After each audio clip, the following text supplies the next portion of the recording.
வாயை மூடி சாப்பிடு. சாப்பிடும்போது என்னத்த பேசிட்டு இருக்கிற?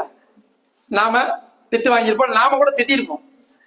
அது ஏங்க பாருங்க, சர்க்கரை நோயின் தலைநகரம் எது தெரியுமாங்க? நம்ம தாங்க. இந்தியா தான் நம்பர் 1 தெரியுமாங்க. ரசத்தோட சாப்பிடக்கூடிய நாம, ரசம்னா என்னங்க? ஒரு 7 வகையான மூலிகை பொருள். சில பேர் 1 எச்சா போட்டுக்குவாங்க. ரசம்ங்கிறது ஒரு மூலிகை பொருள். மூலிகைய நம்ம பயன்படுத்தி நம்ம ரசம் தயாரிச்சு அதை சாப்பிடணும்.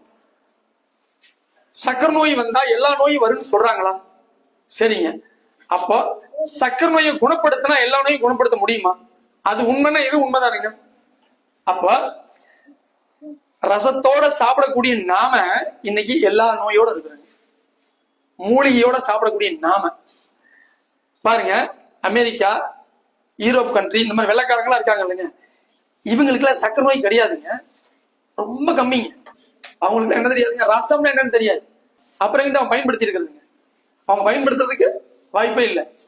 அப்ப யோசிங்க, அவங்க ஆரோக்கியமா இருக்கிறாங்க, நாம இன்னைக்கு ஆரோக்கியமா இல்லை அப்படின்னா ஒண்ணு இல்லைங்க, அவங்களுக்கு சாப்பிட தெரியுது, நமக்கு சாப்பிட தெரியல. உணவுகளுடைய தரம் ஓரளவுக்கு மற்ற நாளோட கம்பேர் பண்ணும்போது இங்க சரியாதான் இருக்குது. இங்க இன்னும் அந்த அளவுக்குள்ள இன்னும் மாறலைங்க, கெட்டு போலங்க, கெட்டுக்கிட்டே இருக்குது. அவ்வளவுதான். நாம கொஞ்சம் விழிச்சுக்கிட்டோம் அப்படின்னா தப்பிச்சுக்கலாம். அங்கெல்லாம் ஃப்ரெஷ்ஷா நீங்க ஒரு பொருளை வாங்க முடியாது, எல்லாம் பேக்கெட் டின்ல அடைச்சு வச்சிருப்பாங்க. இங்கெல்லாம் ஃப்ரெஷ்ஷா போய் தோட்டத்துல பறிச்சு வர முடியும்.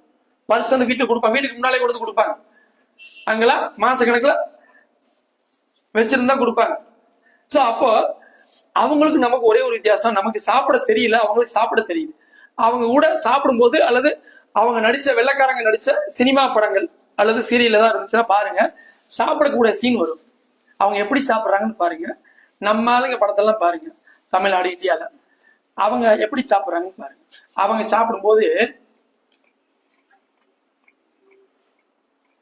உதட்ட மூடிக்குவாங்க, சாப்பாட்டை வாயில போட்டு உதட்ட பிரிக்க மாட்டாங்க.